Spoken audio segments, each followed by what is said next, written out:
MPs को जैसे मंदिर में मूर्ति होती है वैसे मूर्तियां बना रखी हैं और ओबीसी की वहां पे मूर्तियां भर रखी है, मगर पावर बिल्कुल नहीं है। एमपीज को जैसे मंदिर में मूर्ति होती है वैसे मूर्तियां बना रखी हैं और ओबीसी की वहां पे मूर्तियां भर रखी है, मगर पावर बिल्कुल नहीं है। एक चीज मैं कहता हूं, वो नेता धर्म पर क्यों बोले प्रोफेसर साहब, वो नेता धर्म पर क्यों बोले जिनको धर्म के बेसिक्स की और धर्म से जुड़ी भावनाओं की समझ नहीं हो। राज भाई, क्या राहुल जी की अपब्रिंगिंग में धर्म का कोई लेने देना नहीं?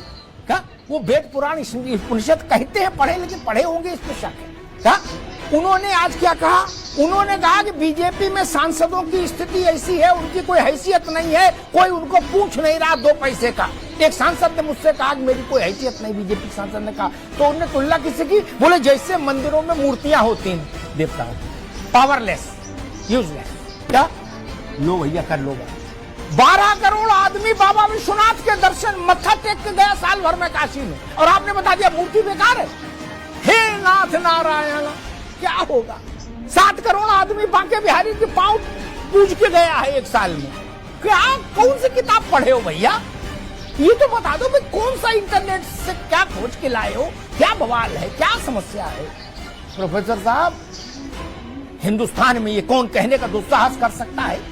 इस देश ने मूर्तियों की रक्षा के लिए प्राण दे दिए। पता ही इतिहास आपको?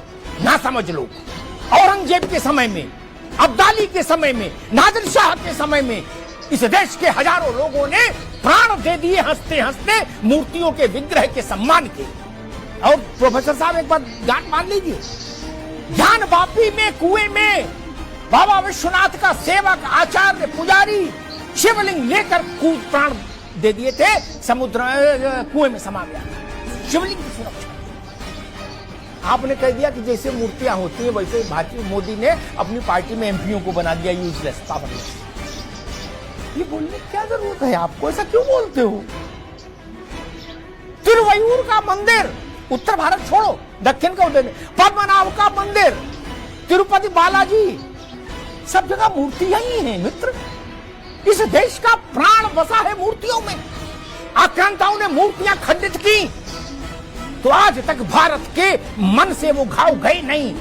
आपने आक्रांताओं ने मूर्तियां तोड़ी थी, रामलला के मंदिर को ध्वस्त किया था, 550 साल युद्ध चला, संघर्ष चला और अंत में विजय हुई।